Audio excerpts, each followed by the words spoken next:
On the Tuesday show, we talked about the undeniable reality that with the start of Trump rallies this past weekend in support of 2022 candidates, the 2022 midterms have sort of they've unofficially begun.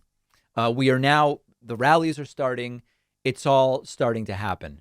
But there's another election that I normally would not be talking about right now, but I don't think I have a choice because it's very clear has also officially begun.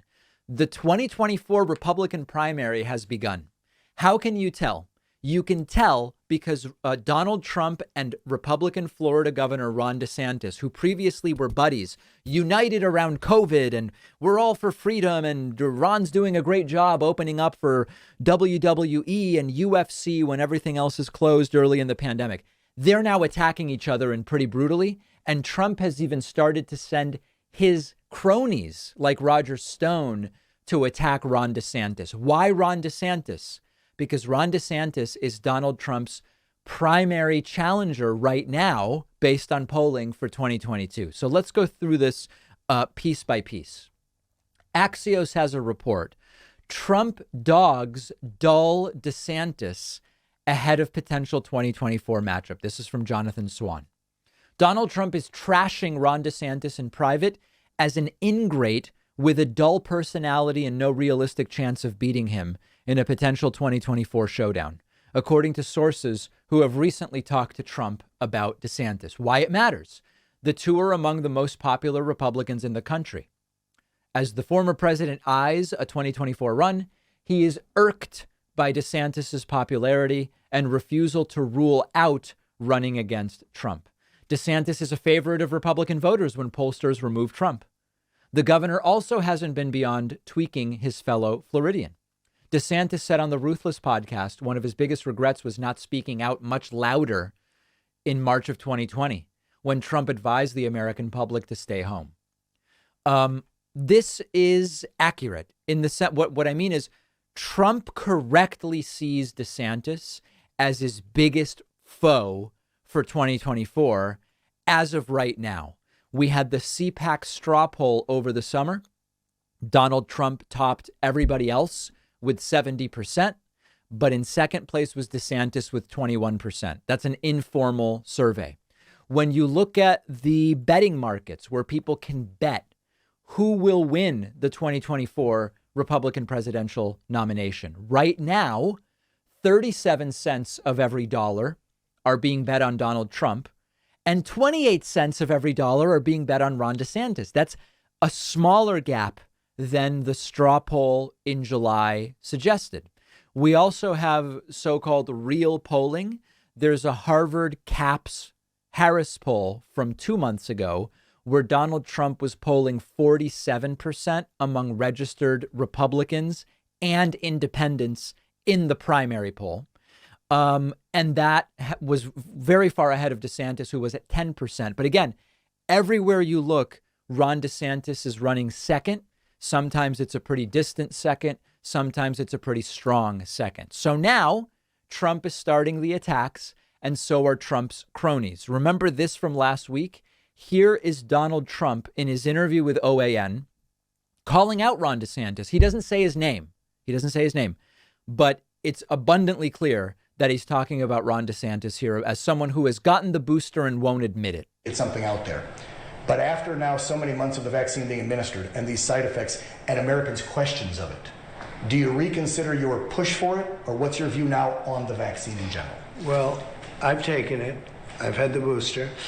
Many politicians, I watched a couple of politicians be interviewed, and one of the questions was, did you get the booster? Now that he's talking about DeSantis here, there's no question. Because they had the vaccine. And they're answering it like, in other words, the answer is yes, but they don't want to say it. Because they're gutless. You got to say it. Whether you had it or not, say it. Right. But the fact So that is an indirect attack on Ron DeSantis. And then also Roger Stone has been going out there as Trump's kind of lapdog, for lack of a better term. Roger Stone publishing to, I think this was on Getter or Rumble, or I don't know, who the hell knows. Roger Stone saying, Trump sometimes President Donald Trump hits it right on the nose. Ron DeSantis, Yale, Harvard fat boy, can't get out of his own way. Not smart, not honest, and not going to be president. An unknown congressman with a bad haircut and an ill-fitting suit until Donald Trump made him governor. I know where he was when he was missing. Ask Emerald Robinson. That's a reference, of course, to when Ron DeSantis was MIA for 2 weeks in the sort of middle to end of December of last year. We covered that. Ron DeSantis also being attacked by Roger Stone in a new video that has been released. Here's my beef with Governor Ron DeSantis.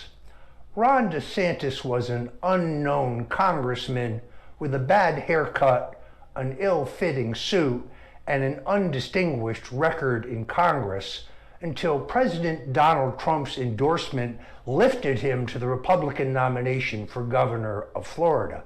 And then, because Ron is such a boring and piss-poor candidate, President Donald Trump, with the able assistance of Susie Wiles, had to visit Florida twice to drag Ron over the finish line to become governor of Florida.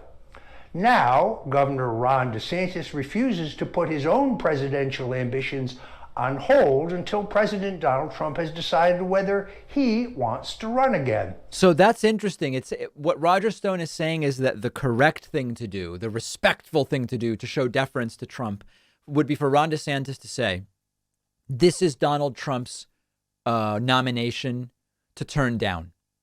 I'm not ruling anything out, but I would not run against him. That would be what Roger Stone believes would be respectful.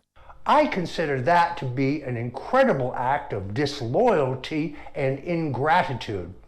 Governor DeSantis says that I'm a convicted felon. Well, actually, I'm a former convicted felon, thanks to the pardon by Donald Trump.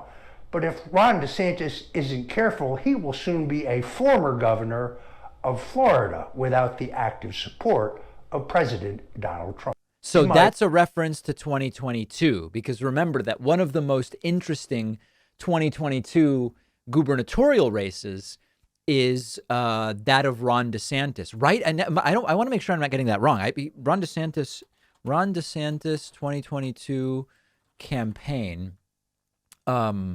Yes. Okay. Yes. Ron DeSantis is running. He's up for re-election in 20. Just making sure I get that right. So why are they so aggressively going after DeSantis? Because they see DeSantis as a threat. It's very clear that this is 2024 posturing. It is not only the Trump side attacking DeSantis, as I told you before, Ron DeSantis saying he wishes that earlier he would have pushed back against the things that Donald Trump was doing and saying early in the pandemic. Mr. DeSantis, New York Times reporting, Mr. DeSantis shot back Friday, criticizing Trump's early handling of the pandemic and saying he regretted not being more vocal in his complaints. This is potentially a fascinating showdown in 2024. And my priority in it is not just the kind of disaster porn of a really ugly Trump versus DeSantis primary. I would love that from an entertainment perspective. But at the same time, going from the entertainment side to the important practical matter, I think 2024 is going to be really tough for Democrats. If it's Trump versus Biden, I think Trump wins. If it's Trump versus Kamala Harris, I think Trump wins. If it's DeSantis versus Biden, I feel less strongly, but I still would lean towards DeSantis. I mean, I think there's a real uphill battle here. And of course, there's a lot that needs to happen. The 2022 midterms, 2 more years of governing, and then we will see. But I'm not feeling thrilled about any of this. So what I'm hoping for is that a really ugly Republican primary damages whoever is the eventual nominee. We're getting very, very far ahead of ourselves, but that's the thought process right now. One of our sponsors is Athletic Greens, which just makes it really easy for me to get the vitamins and minerals that I want every day. I don't always have time to get exactly what I want from the foods I'm eating, but that's why Athletic Greens AG1 is so great. It's a solution that gives you everything in one scoop, and you get 75 high quality vitamins and minerals as well as probiotics. So it supports gut health. It is one of the great sort of add-ons to having proper balanced nutrition. Athletic Greens AG1 has become a regular part of my day. I'll put it in a smoothie. It tastes great. Sometimes I'll just drink it by itself. And it's been a really great and convenient way to get everything I would get from a multivitamin and minerals and probiotics that I might otherwise take separately. Athletic Greens is giving my audience a free 1-year supply of vitamin D and 5 free travel packs with your first purchase when you go to athleticgreens.com/Pacman. The link is down below.